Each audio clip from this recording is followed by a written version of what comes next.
We're the parents of Adam Walsh, who's been missing since yesterday noon from the Hollywood Sears Mall on Hollywood Boulevard. We'd appreciate anyone with any information about him or have seen him or think they saw him to please call the Hollywood police. I am prepared to offer a substantial reward for any information leading to the safe giving up of Adam. And to any of the people out there that might be holding Adam, we are prepared to negotiate ourselves with them for a safe release of Adam.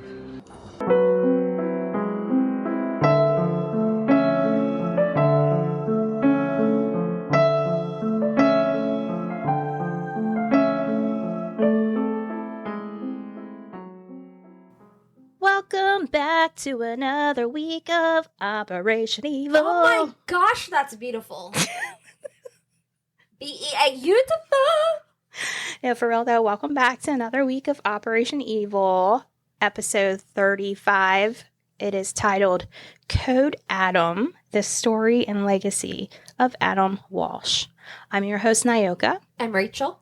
And we hope that you Patreons, patrons, evil operators, whatever you want to call yourselves, enjoyed this month's bonus episode that we released last week. Also, thank you for listening, all of you. And we just love our little true crime community. And just as a reminder, feel free to reach out to us about anything, even if you just want to say hello. You can message us on Facebook or email us at operationevilpodcast@gmail.com. Now, this episode is a little hard to listen to. I wanted to warn everyone ahead of time that although all of our episodes can be hard to listen to, this one's a little more than the rest because it has some disturbing violence, rape, other horrific things involving children. All of these things are discussed in this episode, so listener discretion is advised. We will not take offense if you cannot handle this episode. That's fine. We'll be back next week with the new one. But other than that, I think that is the best I can do to warn anyone. On with the show. On July 27th, 1981, 6-year-old Adam Walsh was abducted from a Hollywood, Florida mall, particularly the Sears store. Do you remember Sears? I do remember Sears. That was a really popular place. Everybody got their appliances and all those things from there. They had everything. Yeah, it was like, for anybody that doesn't know, it was just a department store. Yeah. Clothes, shoes, whatever. It was around forever. Yes, it was. I don't remember when it closed, but I feel like it wasn't that long ago. But maybe it was. It kind of, I don't know. Kind of trickled out or whatever. Adam was the son of John and Reve Walsh. Walsh? Yeah, Walsh. The day Adam disappeared, his mother left him to watch a group of older boys playing video games in the toy department at Sears. Reve was only 3 aisles over from Adam. Now, in an interview that I watched with John, he had said that Reve was able to see the top of Adam's head the whole time. And once she noticed that she could not see the top of his head, she immediately ran over to where he was. Some reports say that he was left alone anywhere from 3 minutes to 10 minutes. And another source said that he was left alone for like 90 minutes. Or that it was realized after 90 minutes that he was missing. Over the loudspeaker, which back in the day, they don't really do it much anymore, but like around here, you would hear like, blah, blah, blah, your party is at the front waiting for you. Like different announcements like that. Yeah. And there would be occasionally like a kid, someone announcing for a kid to come to the front. So, they did the announcement, Adam Walsh, please come to customer service. Yeah, I can't remember how long they waited either after that announcement. But I think I saw they did that a couple times. Oh, like you mean like maybe they waited 10, 15 minutes to see if he would come to the counter? Yeah. And I've even heard too where a lot of these announcements would be, you're not in trouble. We just want you to come. Yeah. Because a lot of kids, and I've seen it working in retail, they like to get in those round racks and hide in between the clothes. It's a game. Yeah. So, maybe that's what she was thinking. It was about 2 hours later when I guess, the security and people realized that he wasn't coming. He wasn't there. Adam's mother, the police were called, and Adam's mother and the grandmother, was it John's mother or was it Reve's mother? I think it's Reve's mother. She just happened to be at the mall too. And at first, I think she was relieved, like, oh, you must have Adam. Oh, yes. And she's like, what are you talking about? I didn't even know you guys were here. Wow. Yeah. I think that's pretty much how that happened. Everyone was in a panic. Yeah. When John was at his job, and I think it was about 45 minutes away. I want to say he was in Miami. And he worked as which we might mention this again later, but he was a hotel developer. Because at the time too, like, remember, it's 81, there's no payphone. Or, I'm sorry, there's no cell phones. Yes. So Reve is back and forth on the payphone. So John arrives, and he's expecting to see, like, this big SWAT team of, police, just this chaotic kind of scene, I guess, is what I would impression to see. That's what you think. Yeah. But that's not what he came to. Mm-mm. He was told by a policeman that Adam either ran away or he walked home. And John's like, no, there's no way. Like, he wouldn't know how to get home. But at that time, it was believed that kids weren't abducted, that it just wasn't talked about, I don't think. It was, I guess, they ran away. But usually it seemed like with teenagers, that was usually what was said. But Adam was only like 6. Yeah. I mean, he was little kid. He wouldn't know where to go. And it was evidently run away. He's 6. A busy highway there, right? Yeah, I think it was. And I think in one thing I saw, the police station was actually right across the street from the mall. Yes. And that was one of the things, like, how did this happen? Yeah, right during the day and across from a police station. Yeah. It does make you wonder that. So, of course, they begin searching. Mm-hmm. John's like, we got to get to searching. We got to do something. So, after that night of searching, no one could locate Adam. And the search lasted for about 2 weeks. And after about 7 days, John said that the media kind of faded away. But the search for Adam and the fight for change had just begun. John and his wife went to work. Adam's face was put on mailbox flyers. Phone lines were set up for tips. The day Adam's picture was posted in public, his remains were found, though. It was learned later by investigators that a teenage security guard with no training had ordered the boys that were there playing the video games. I guess they were being a little loud, so he ordered them to leave the mall. Oh, they were arguing, is what part of it was, too. So he tells them to leave, and Adam was likely too shy and obeyed the young security guard, and he left. Instead of telling, my mother is here in the store, she's right over there. He was, he followed directions, he followed authority. Yeah. John said that he was a very, what was it? He called him a little gentleman. Yes.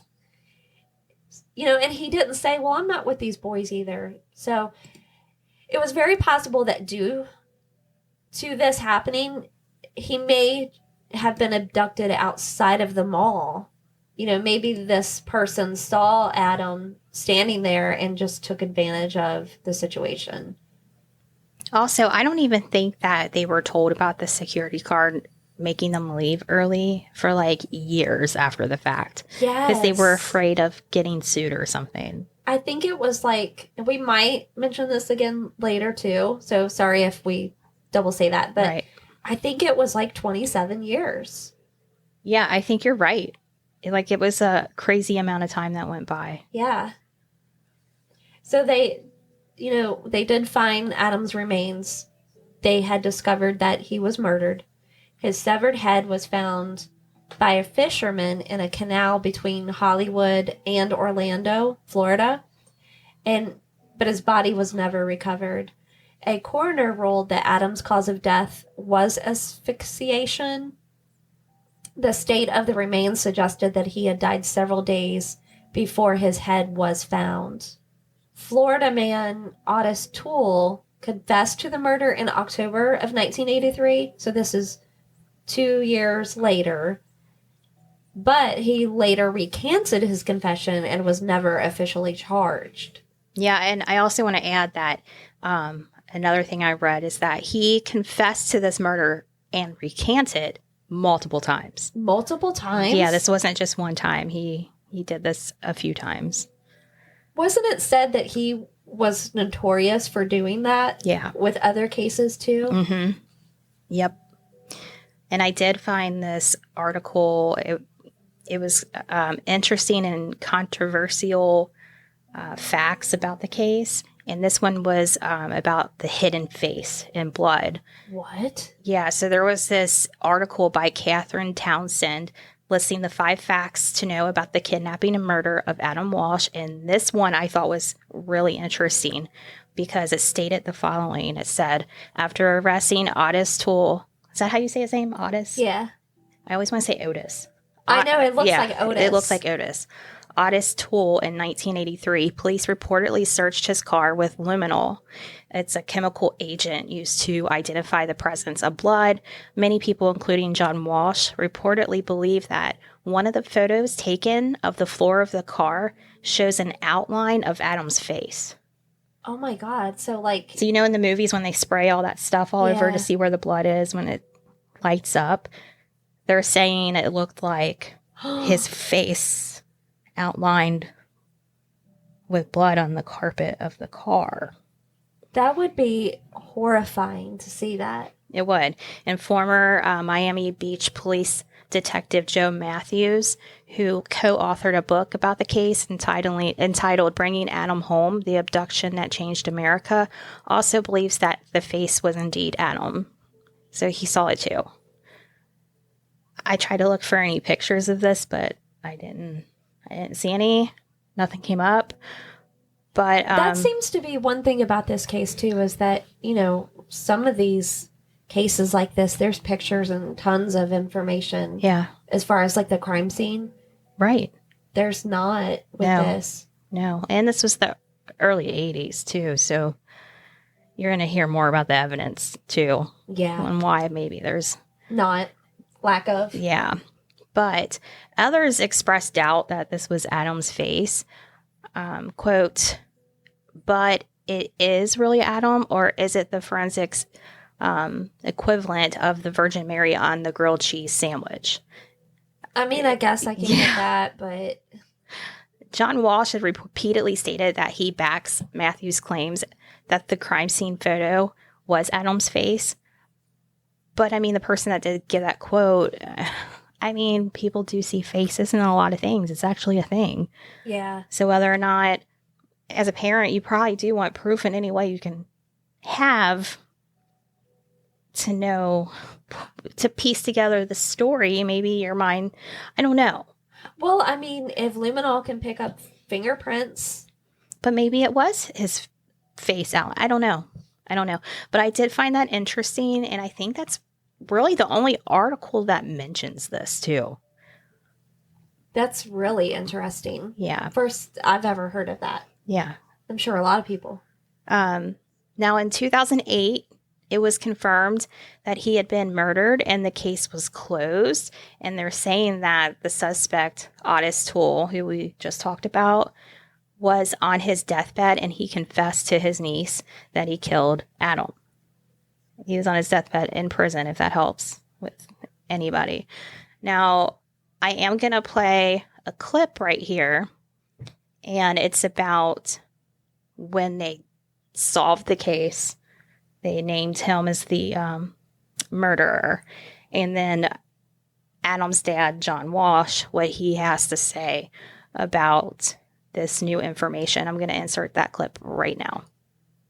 For 27 years, we've been asking, who could take a 6-year-old boy and murder him and decapitate him? Who? We needed to know. We needed to know. And today we know. The not knowing has been a torture, but that journey's over. And a lot of horrible memories in this police department, looking for that little boy. And now I think it's only fitting that it ends here in this police department. And Reve and I have had some very, very rough and rocky times. But you always never lost focus of who the real victim was. You never lost focus. You never didn't drive this train, Reve. That little boy was the real victim.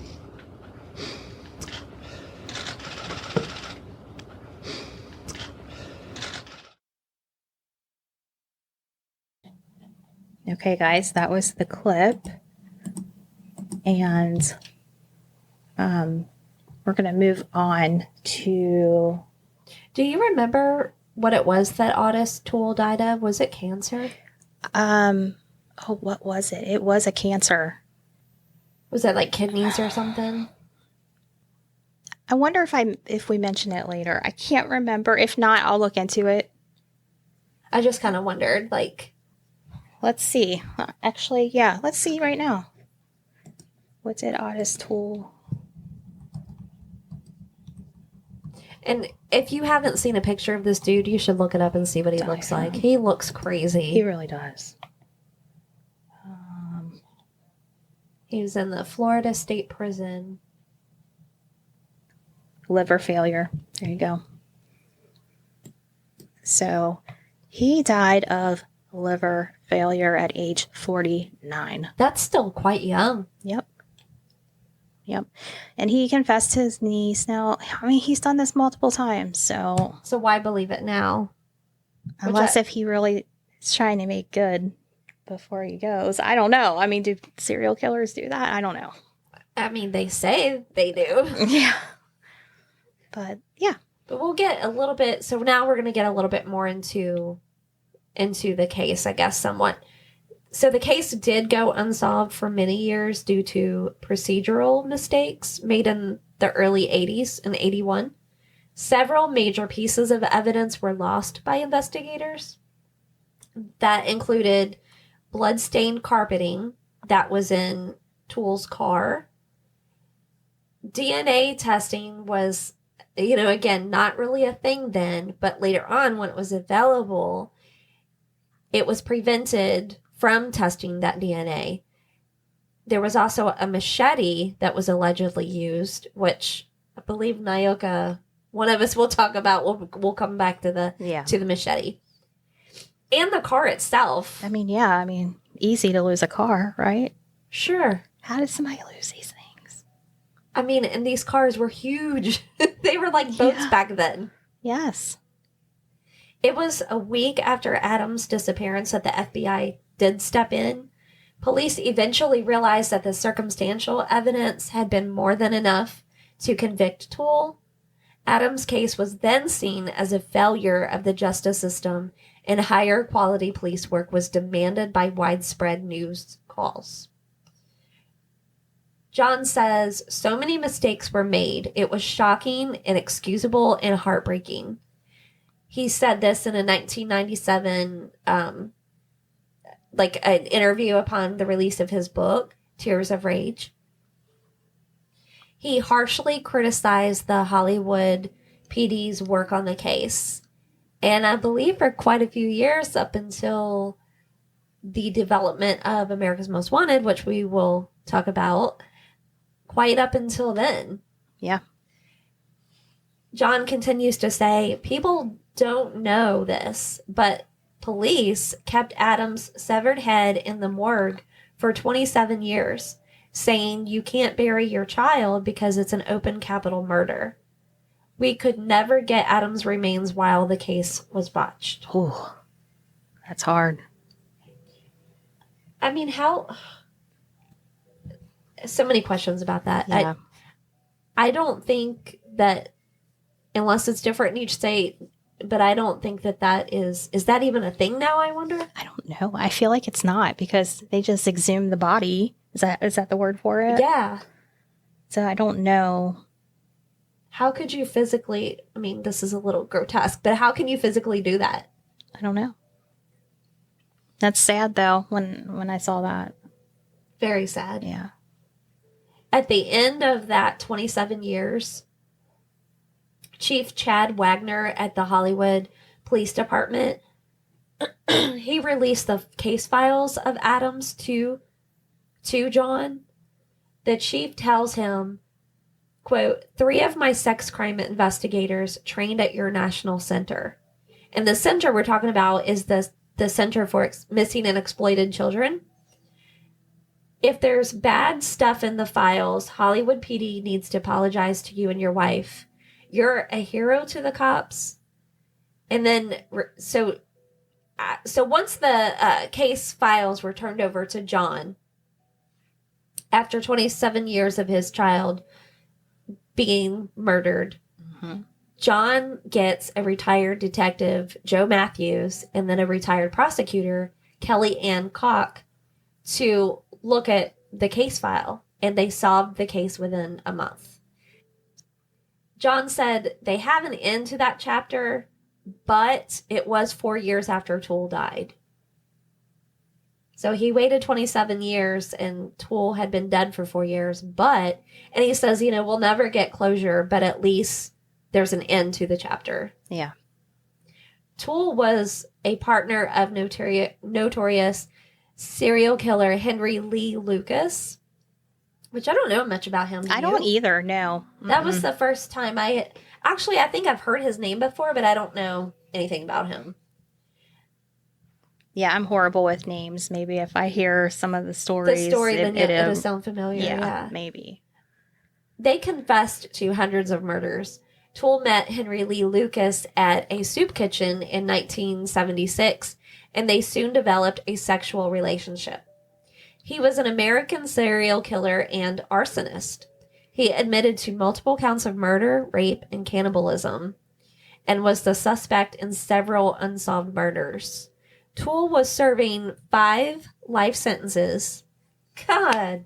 Yeah. What a piece of crap. Mm-hmm. When he was serving his sentence, he briefly stayed in the cell adjacent to serial killer Ted Bundy in Florida's, is it Radford? I think so. Prison. Toole later died in prison of liver failure. There we go. At the age of 49.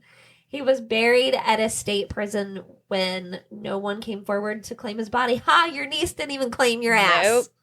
They're like, good day, sir. No.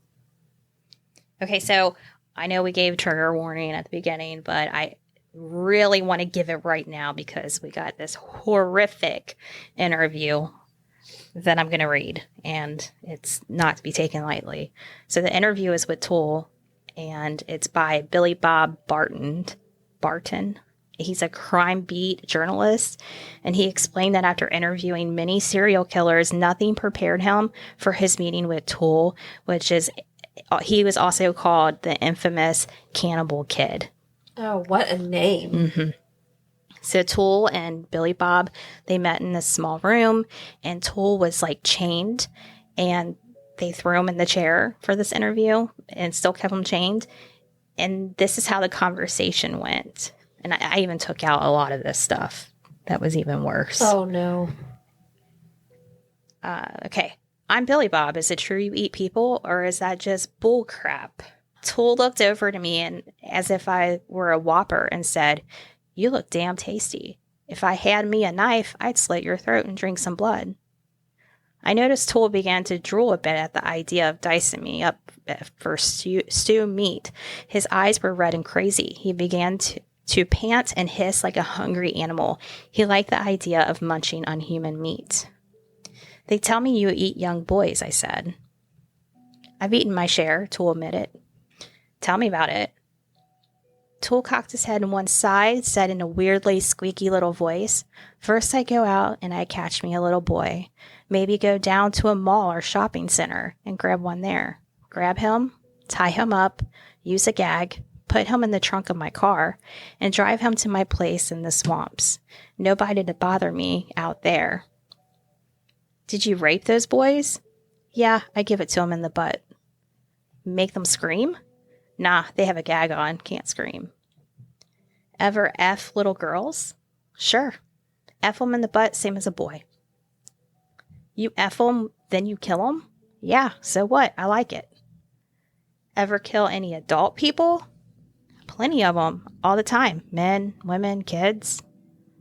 How you kill them? All kinds of ways. Strangle some with a belt. Shoot some. Cut some throats. I read where you use a barbecue sauce when you eat those kids. Is that true? Yeah, I have my own recipe. Tell me how you cook a young boy or girl.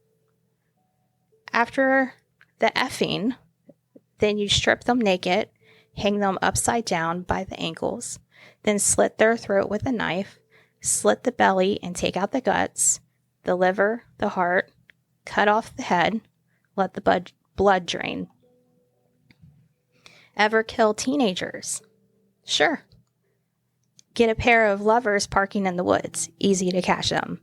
Teenagers make a nice roast. I do favor a rump roast from a teen. Younger ones, I think I prefer ribs. Juicy, tasty. You ought to try some. How many people have you killed and eaten? Just me killing them alone, or the ones I killed and ate with Henry? You were doing all this with Henry Lucas too? Yeah, we mostly eat hitchhikers. Altogether, how many do you think? Probably about 150 or so. Incredible, and the police never caught you? Ain't no police out in the woods. Henry Lee Lucas says now that he didn't kill all those people and that he was making it all up. What do you say about that? We killed over 200, and when we was roaming the country together. Maybe he killed more before he met me or after we split. I'd say around 200 for sure. I got over 100 of my own. Henry said he got about 400 altogether. I don't really know for sure. I really don't. Do you recall any memorable killings? Oh yeah, I remember Shelley. Shelley, is that a boy or a girl? A young woman, about 20 or 25, around there. What do you remember? I got her when she was hitchhiking in Colorado. I had me an old pickup truck. I picked her up, took her up into the Rocky Mountains, and killed her. She was naked when I killed her. A pretty one. It was summertime in 1974, and what was funny is that the police blamed the killing on Ted Bundy, but Ted didn't get that one. I got her. Ever hear of anyone else being blamed for killings you did? Yeah. I got me a Chinese girl out in Colorado Springs in 1974. Cut her throat, and she had a friend, and I stabbed her up too. The cop got a guy named a Step for that case, but I did it. Cops don't always get it right. Kill anyone else in Colorado? Oh yeah, I remember a girl, Ellen, late 20s or early 30s in age. I got her down by, was that Pueblo, Colorado? Pueblo? We rode east. I shot that one. Shot her through the head. Were you involved with the death cult then? No, not then. That was around 1974. I joined the cult in the 1980s, early 80s. I was in it with Henry. That was just some of the interview. Some of it was even worse. And I took it out.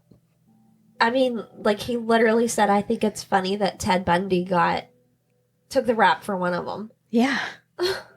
Right. Now, police concluded that Toole kidnapped Adam from outside of the mall, and he intended to take him to his Jacksonville home. They believed he hit Adam after the child began to panic, knocking him unconscious before strangling him with a seatbelt and decapitating him with a machete. Toole also claimed to have incinerated the body in the old refrigerator when he returned to Jacksonville. And I think the significance of us reading this interview is just to kind of show the fuel that John Walsh and his wife had to do the things that are done today. Why things are the way they are as far as being advocates for children. It was definitely like this storm brewing that finally collided. Because another interesting fact is that Jeffrey Dahmer had also been linked to Adam Walsh's murder. Like he was a suspect? Yes. So Jeffrey Dahmer, you know, the guy who killed more than a dozen men, boys, and ate them. In 2007, it was speculated that Dahmer may have murdered Adam. Dahmer was living in Florida during the time of Adam's murder, and 2 witnesses claimed they had seen the boy that day at the mall, and one allegedly said that the man struggling to put the boy in the van looked like Dahmer. However, Dahmer was interviewed about Adam's death and denied any involvement. Dahmer said, quote, "I told you everything. How I killed them, how I cooked them, who I ate. Why wouldn't I tell you if I did it to someone else?" End quote. He's got a point there. He does. I believe him. Now, before you take over a little bit, I just want to point out we have Toole, we have Ted Bundy, we have Jeffrey Dahmer, we have this Henry Lucas guy. They're all in the same area. And They're all serial killers. Those are just the ones that we know about. All in the same time period. Yes. I just want to point out how crazy that is. And that's why I wanted to include the interview too, because he mentioned Ted Bundy took the rap for one of them. Yes, and then there was another person too. Yes. So, what a time. No wonder Florida has the death penalty. Yeah, exactly. Oh That's my a very God. good point. Anyway. And as we kind of already touched on earlier, Adam's father, John Walsh, may sound familiar to you. Maybe not to you youngins, but... Yeah, maybe to a little bit older people. After the loss of his son and in his grief, John lobbied for child protection legislation. It did take some time for him to get there. In an interview with Bill Boggs, John describes how he went from feelings of suicide to honoring his son's story. Dr. Ronald Wright, a medical examiner, which he also did, he did Elvis Presley's autopsy. And John said that he was CSI before there was a CSI. Interesting. Yeah, so he was, I guess, you know, like he was, did a lot of high profile things back in the day. So anyways, Dr. Wright, he helped John kind of find his way. John went to Dr. Wright, kind of how what we were talking about earlier about where they would not release Adam's remains to him. So this is a little bit more in depth about why. The doctor told John that Adam's remains, he could not have them. Not until this capital murder was solved. Dr. Wright knows about John pulling his own resources to look for Adam. He knew about, so John pulled a bunch of people together. They were business partners, friends, and something with the airline. I don't know if he had connections to the airline, but he used the airline. He, you know, distributed these flyers. And, you know, all these things that weren't done before, John was doing them looking for his son. So the doctor tells John about this bill that's being put before Congress. It's called the Missing Children's Bill. And Dr. Wright said it would mean if a child goes missing, their name is entered into the FBI database. So John, you know, why don't you fight? Why don't you go and you fight for this, you know, instead of turn this into something? Yeah, because didn't you tell me, like, when he went there, the doctor noticed how poorly he looked? Yes, he said that the doctor said to him, "You look terrible. You look like you're a double victim." And what that means is, you know, Adam was a victim, and then his family became victims because of the murderer. Mm-hmm. You know, these murderers, they don't just affect the person that they murdered, they affect everyone who loved that person. And even sometimes the murderer might affect their own family, make them victims. Yeah. Yeah, and how this bill and having like the kids' names entered into the FBI like database, we take this for granted, but then I don't think FBI really got involved in like missing kids cases. Right. Things were so different. They didn't track kids. They didn't have these strict guidelines and hours of looking. And so this was a huge it was Yeah. I mean, Big deal. It was like the FBI just didn't touch it. It wasn't in their, I guess, what would you call it? Like specialties. Right. Job description or whatever. It just didn't happen. Right.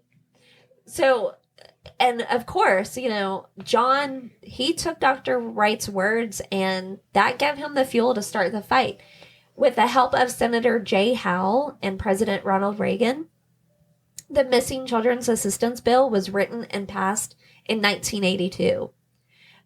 And then, so there was a center which is the National Center for Missing and Exploited Children, that was created in 1984. And then there was a center that was opened in Washington, D.C. So when they opened the center, Ronald Reagan insisted on John speaking at the White House in the East Room, which is normally reserved for heads of state. So John's telling the story, and he's saying that, you know, this such and such person is telling Ronald Reagan, you know, he can't speak in that room. Again, it's reserved for heads of state. He said, Ronald Reagan said, I don't give a damn. He's going to speak in this room. That's amazing. I think it's amazing. And then I loved it too, because John says, think what you want about Ronald Reagan, but he was a grandfather and he loved children. Yeah. It was like, this is happening. Yes, I remember Nancy Reagan was big to do with the drugs. Mm-hmm. Was she the one that started the Just Say No campaign? I don't know. I might be wrong I don't on that, know. but it Yeah. sounds familiar. But anyways, they were very active with kids and things like that. Mm-hmm. So in 1984, the center opens. And really, it started in the garage of the Walsh's home. Reve would receive letters. She received over 40,000 letters, and she would answer these letters. Holy Yeah. crap. It would be letters that would just say Adam Walsh's parents, you know, the address. Yeah. And she would answer them. And she vowed to start a center in Washington, D.C., and sure enough, she did. I'm going to just abbreviate now, but the center is referred to as NCMEC. I think they call it NCMEC or something like that. I'm just going to say the center. Yeah. So the center is a private, and this is according to the website. I took it straight from there. It's a private nonprofit corporation whose mission is to help find missing children, reduce child sexual exploitation, and prevent child victimization. NCMEC works with families, victims, private industry, law enforcement, and the public to assist with preventing child abductions, recovering missing children, and providing services to deter and combat child sexual exploitation. John credits the public for their help with creating the center.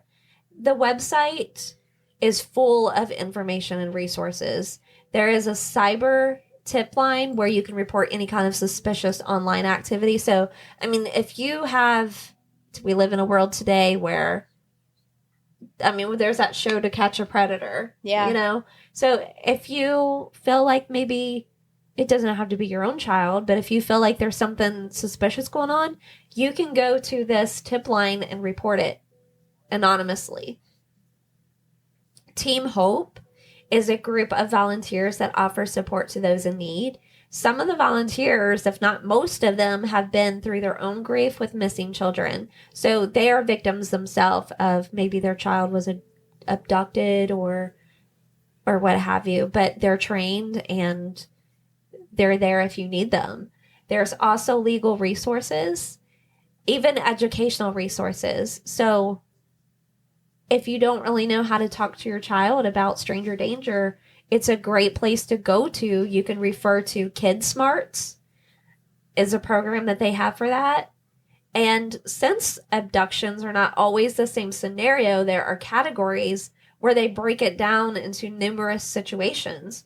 Like, it's a different scenario maybe for a missing infant. Remember back in the day, too, when infants were just being taken out of hospitals? Yeah. It was like easy for them to. Yeah. Fake a birth certificate. Yeah. So there's those. Or, babysitters just taking babies. And then it also, refers to children who have run away from home where they live in some sort of a state home, like foster care, or like an actual state home. For child sex trafficking, they give risk factors in effort to prevent and examples of indicators. So maybe you suspect someone is a victim and you don't know what to do.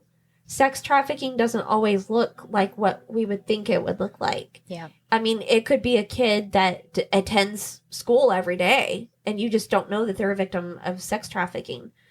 But the website will give you tips what to look for and what you can do and how to report it. If you have never visited the website, you definitely should. It's www.missingkids.org. And John did not stop there.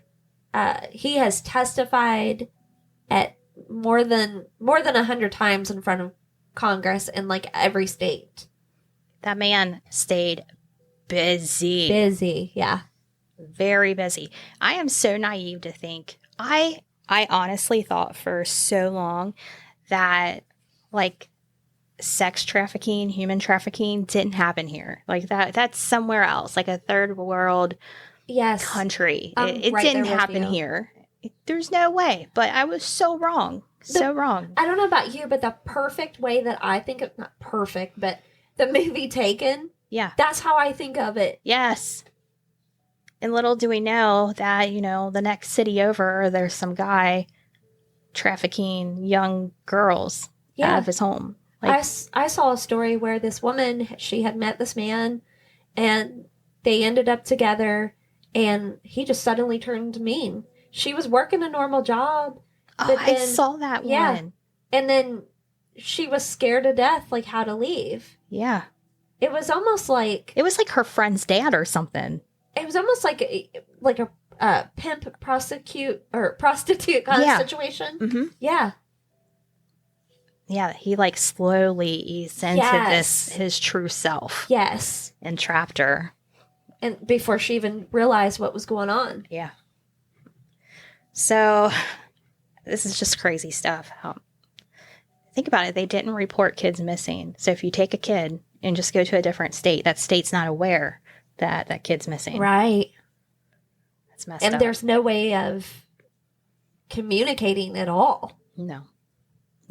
So in 1987, a producer for the Fox network approached John to host the television show America's Most Wanted.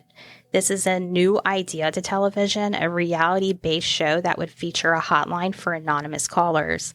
John agreed to do the show with his wife's blessing, wanting to help parents who went through what he went through.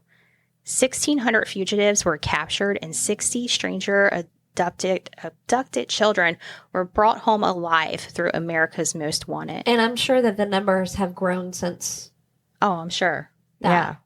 The show fueled a good relationship with the FBI, too.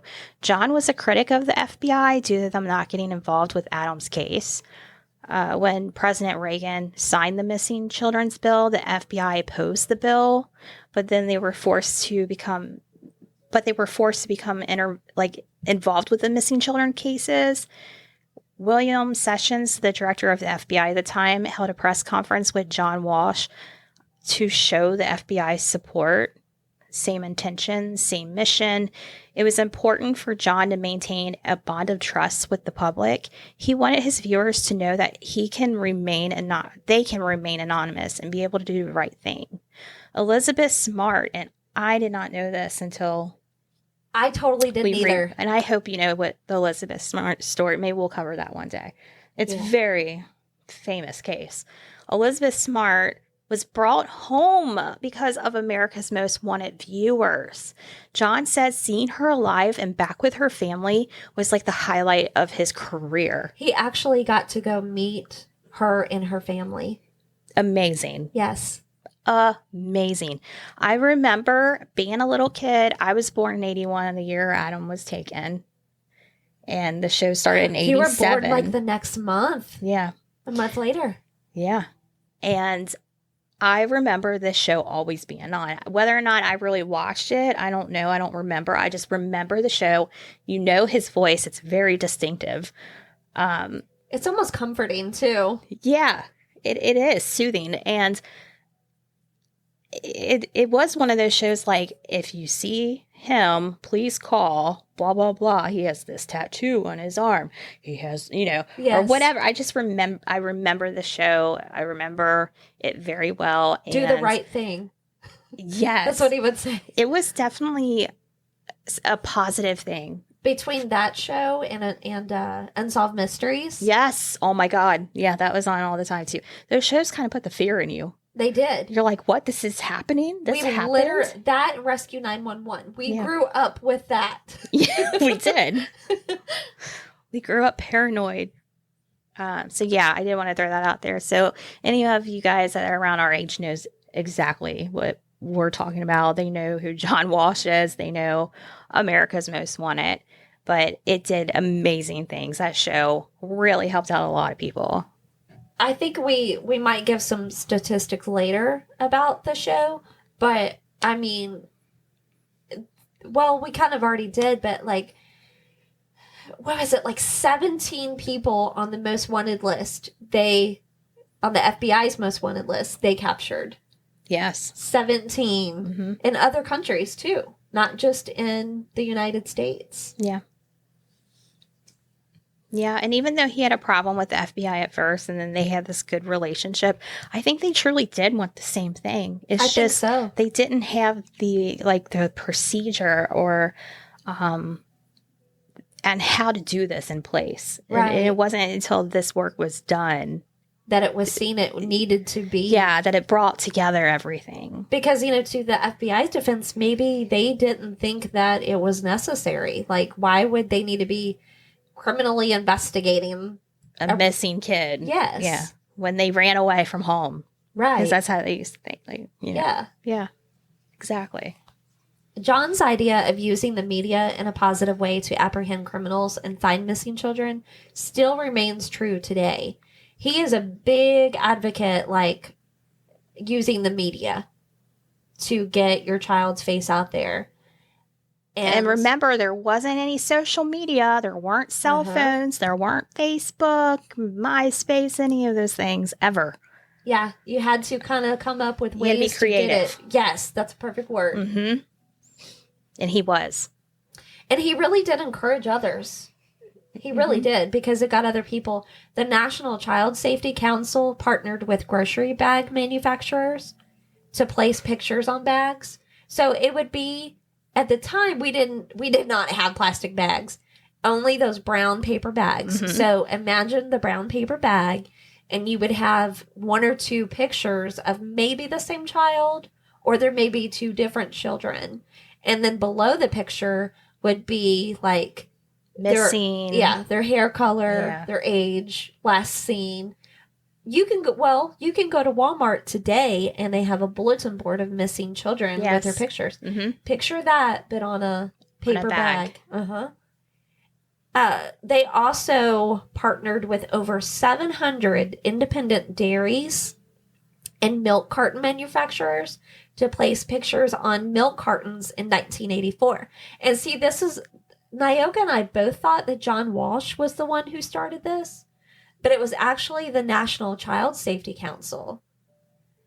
So, this was after Adam, had been abducted. Yes. But it was close to the beginning of the fight, for children. In a lot of cases, a child is taken out of state or across the country. So there was a need to go beyond the missing child's hometown. So just kind of like how you were saying earlier. Yeah. If someone takes the child out of Kentucky, where we're at, Yeah. then how is someone in Colorado supposed to know? Yeah, exactly. They got by with it. Yeah. So there was, like I said, there was a need to go beyond. The first child's picture to be placed on a carton was 6-year-old, I think you say it Eaton. It's Etan, Pats. He went missing in New York walking to his bus stop in 1979. So when you see that classic milk carton with a picture on it, you're probably seeing him. Ronald Reagan declared May 25th the anniversary of his disappearance. He declared it Missing Children's Day. So every year, May 25th. I didn't even know that. I didn't know this either. Why don't we know this? Huh. Oh. Okay. Hopefully we can get the word out there every year, May 25th. Because all this time, all these years that we've grown up, and I'm sure other people feel the same way, you see that milk carton picture, Yeah. but you didn't really know Mm-hmm. who he was. Pedro Hernandez was eventually convicted of murder in 2017. Of that kid's murder. Yes. Oh, okay. Eaton's parents, Julie and Stan, the National Fingerprint Database, and when you get that call from the school to inform you that your child is absent, that was their work. Oh. Yeah. They got these things in motion. Oh. Yeah. I didn't know that either. Okay. So evidently, I didn't go more into Eaton's story, but evidently, maybe the parents are going all day long thinking their child's at school. yeah. After school, no, Because he Eaton. left to go to school. Right. And schools just didn't do that back then, Yeah. Wow. Good point. John assisted in starting the fingerprinting programs and increased security at schools and stores. It was found that most parents did not have a current picture of their child. And with the use of technology like smartphones, your child's info can be stored if ever needed. So you can go to like the center, the website, Mm-hmm. and you can figure out how to get like an ID kit. Yeah. Or you Schools can- do them now too, I think. Yeah. Yeah. Yeah, you're right. 'Cause I think feel when they like- start kindergarten. Yeah. I feel like our kids had that done. And if you think about it, as your kids get older, how many teenagers really like getting their picture taken? Which a lot of them have them on their phone. Mm-hmm. Oh, and when we work for a city, so when that city does like festivals and things like that, usually the police department has a booth set up where they do Yeah. child IDs Yes. with their picture and all that. Yes. So they get them, and it's pretty brilliant. It is a brilliant idea. It's very smart. And Rachel had me watch the movie there's a movie about Adam's story. And I don't know if we mentioned this later or not. We both collaborated on this. But I got to the part in the movie where the milk cartons and the bags and everything was starting to freak people out, Yes. because it was like this realization that all these kids are missing, and it scared them, or it scared the kids, or Yes, there was two something like that. Two pediatricians had come out and said that it was scaring the kids unnecessarily. Yeah. And I think I kind of missed it too, is that eventually that program, the milk carton program, it did kind of dissolve out. It faded out. Partially because of financial factors. Also, They switched material too. Yeah, the use of plastic became more, Yeah. what do you call it? Like, Prevalent? yes. Thank you. Mhm. And other programs, just like you were talking about, the fingerprinting with the cards, Yeah. programs like that were put into place.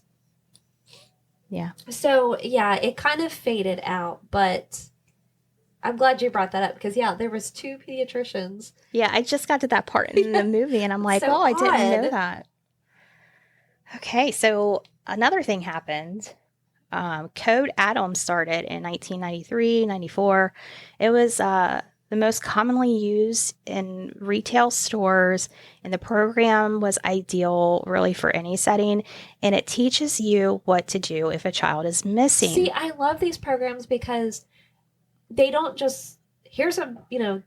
Here's a flyer. Yeah. Read it. But it also tells you how to make it work. Yeah. I love it. So the Code Adam kit contains Code Adam decals, a training video, a poster with Code Adam search protocols for an easy reference, a manager's checklist to ensure that you have fully implemented Code Adam, and an employee quiz to help employees learn the program. Now, the Amber Alert, also known as Amber Plan, is another creation to come from a tragedy. In Texas, January 13th, 1996, 9-year-old Amber Hagerman was taken from a grocery store parking lot off of her bike. She was found 5 days later in a creek. Her throat had been slit. The killer had never been identified. By this time, the media was known to be a key factor in looking for missing children. Diane Simone, a mother in Dallas, Texas, called her local radio station asking if there was a way that the local broadcasters and the police can team up to get this vital information out immediately when a child is reported missing. A year later, the Amber Alert was born. As of November 24th, 2021, 1,085 children have been rescued. The alert is named after Amber, but it also stands for America's Missing Broadcast Emergency Response. In 2015, Facebook and the National Center for Missing and Exploited Children partnered to post Amber Alert notifications on Facebook. So if you are in the area of an Amber Alert, you will receive a Facebook notification. John committed the partnership is a game changer. So those who may not be watching TV or may not have the radio on can see a picture and details of the child scrolling through Facebook. And then the alert can be shared with others. Now, I know personally my phone will go off loudly. Yes. A loud alert whenever there's an Amber Alert. Now, Orlando resident Jim Larson witnessed the efforts of John Walsh's work personally when his wife Carla was abducted in a parking lot at a grocery store one afternoon in 1997. She was raped and strangled. He credits America's Most Wanted with catching her killer. He felt that when the show aired, leads were coming in and it got him faster. So he's not saying that the man wouldn't have been caught at all. And his name was John Huggins. He's now on Florida's death row. But because of the show, he was caught faster because people were calling in these tips and leads, and they got him So quickly. they were able to get on and heal and get on with their lives. So now we have Amber Alerts. Now we have fingerprinting. Now we have all these ways and proof that the show, with all of these things together, They work. they work. Yeah. It's hard to believe that we never had these things. It really is. And it's a dang shame that we have to. Yeah. According to the Crime Museum article on this case, Adam Walsh's case has inspired the Adam Walsh Child Protection and Safety Act of 2006. This established a more thorough and accessible nationwide database of convicted sex offenders, increased penalties for crimes against children, and created the National Child Abuse Registry. The Adam Walsh Reauthorization Act of 2016 continued funding for these efforts, and on October 7th, 2016, was enacted with several similar bills through the larger Survivors Bill of Rights Act of 2016. So from 2006 to 2016, I mean, just in 10 years there Yeah. has been other bills and things written. And It's like, what else did John do? right. It keeps going. And I'm pretty sure that the convicted sex offenders coincides with the FBI. Yeah, probably. Currently, so as of now, the last bit of information that we found, John and his son Callahan, they both host a show together called In Pursuit with John Walsh, and that's on Investigation Discovery. John continues to educate the public with his son. He has faith that most people are good, and he is proof that anyone can make a change. He is still married to Reve, and besides Adam and Callahan, they have a daughter, Megan, and a son, Hayden. I just want to point out that it's so rare for couples to stay together after such a horrific tragedy, especially involving a child. So that's pretty impressive. Yeah, and if you really look into it, John mentions that there's interviews where he's talking about the fact that they're still married. Yeah, I think that's kind of a rare thing. And this also got me thinking, I don't know if your parents ever said this, but like, man, our parents, they would just let us ride our bike to wherever, and we were out till it was dark, and you never heard about things like this. I had Of my course. mom. She was a worry wart, but I mean, I remember being older, like Yeah. a teenager, Mhm. and out until it was dark, like Yeah. 11 o'clock at night, walking the streets. But they would claim that things like this didn't happen then. You didn't hear about it then. And it wasn't till all these things That you actually heard about it. put into place. Yeah. It's the same world, just different access to the knowledge of Yes. it all, I Yeah. guess. So there is another story I want to touch base on. I wonder if this should be a two-parter episode. We're going to keep going. And okay, so this girl's name is Gina M. Garcia.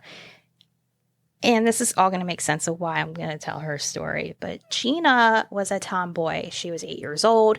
And on October 12th, 1981, she was abducted from a mall in Orlando, Florida. Now, Gina's story is unique because she is actually one of the small percentage of people that actually returned home after being kidnapped. 1%, to be exact, actually returned home. So, very small number.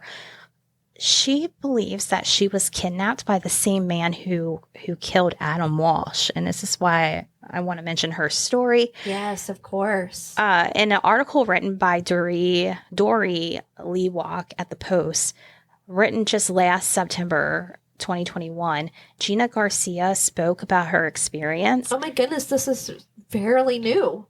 Yeah. So that evening, Gina was having a girls' night with her mother and sister at the mall. Now, while her mother paid a bill at Sears again, and the mall, okay, Gina and her 18-year-old sister hung out at the bookstore. Now, they were all supposed to meet up at an Orange Julius for a sweet treat later, but things didn't happen this way. As her sister was browsing through the bookstore, a man approached Gina. She said, quote, "He bumped into my butt while I was sitting on the floor." And she was working on a science project, too, at that time. He flashed a badge, told her that he was security and that he had some books on Saturn in his car. And Gina recalled, she said, I followed him because I wanted to get a good grade. There was no screaming, no yelling. And when they reached the car, he went from being this nice guy to a monster. The man shoved her inside the car, held her at knife point, held the knife to her small body as he raped her. She said she remembers a Lionel Playworld across the street. It had a kangaroo mascot, and she just looked at that the entire time that she was being sexually assaulted. Her kidnapper was driving away with her when another car ran a stop sign, causing the kidnapper to brake and giving Gina an escape. So pants down and barefoot, she ran. She got out of the car and she ran back into the mall, found her sister, and they had security page their mother, and police were alerted. What was most disturbing about this article was the fact that they did a rape kit. They detected semen. They found a stolen car with the kidnapper's hat, but they threw it all out. What? Nobody wanted to talk about what happened to Gina Garcia. In fact, a police detective instructed her parents not to discuss what happened to their daughter, although a police report was filed. They said that they should be grateful that she was alive. They seemed more concerned about the stolen vehicle than Gina. Not being able to talk about what she went through, anyone that went through that, it would just chip away at them until it interfered with their day-to-day life. As time passed, she became self-destructing. She was secretly dealing with her homosexuality after an affair with her male basketball coach. She had dyslexia, dropped out of high school, and got her GED. Although she got a softball scholarship at a college, she would drop out of there too. Romantically, she couldn't look at someone in the eye. She struggled with weight issues. She felt that being heavy was a way to protect herself and be invisible from getting hurt again. So at the time, she is not knowing what really happened to her? Yeah. So we're going to go into this a little bit more. So She joins the Navy and then opens a bicycle shop after that. It had many break-ins. And during this time period, she starts having flashbacks from her childhood trauma. She says she kept seeing his face and was hit with this phantom smells and tastes too. She only remembered... This is giving me goosebumps. Yeah. Right? She only remembered the assault in 2006 with the help of a therapist. She knew she was taken from a bookstore when she was young, but she had blocked all the rest of it out. So it was like she was acting out day to day, like chipping away, but not really understanding to the extent of what happened. So there... It sounds like maybe she remembers like leaving the bookstore and then just coming back to the bookstore. Yeah, she remembers there was an assault, but she blocked out the details. Now, in 2008, at age 36, she was able to get a look at her police report, with the help of her friend that was like an attorney. Now, she had so many questions because she blocked out this childhood trauma, and she received answers to all her questions. And you know who she received those answers from? Her 8-year-old self from that report. So it turns out that her case has similarities to the most infamous child kidnapping case that we've been discussing tonight, which is the Adam Walsh case. Even John Walsh believes that the same man that kidnapped and murdered his son kidnapped her. So Gina said that, like Adam, I was sodomized. Now, I don't know how they proved that with Adam because they only found his severed head. So I don't know enough about that. I wondered that too, and I wondered if maybe in the case file, maybe it was mentioned. Maybe there was evidence that was recovered. Yeah. So we're going off of what Gina's saying here. So Gina says, I was sodomized. The attacker thought I was a little boy. I was a little tomboy. The only difference is someone ran a stop sign and my abductor hit the brakes and I got out. Garcia decided to turn her life experience into a movie. She also created the Untold Project, which is a charity to help survivors of sexual PTSD trauma safely to tell their own stories. I also read that she gave a copy of the movie to John Walsh, but he just couldn't watch it. I think it was triggering for him. Garcia did say, I don't blame the cops for giving my mom bad advice. I don't blame my sister. The only person to blame is the person that took me. Yeah. And that concludes this week's episode. Very emotional. It was, this was a tough one. Now, if you're craving more Operation Evil, check out our Patreon. We put new episodes out every month. Just as a reminder, if you want to start a podcast, we have a link in our show notes to Buzzsprout. It's an easy way to launch your podcast, get your show listed on every major platform. Be sure to go to our link, though, because that'll get you a $20 Amazon gift card. It lets them know that, hey, we sent you, and then that supports our show. But before we go, Rachel, what's the update on your Ancestry DNA? Still the same. You know I'm going to ask you every week until we need to make a Post-it note. Bring DNA test to work. To work. All right. So we hope you enjoyed this horrific episode, and we'll be back next week to give you another one.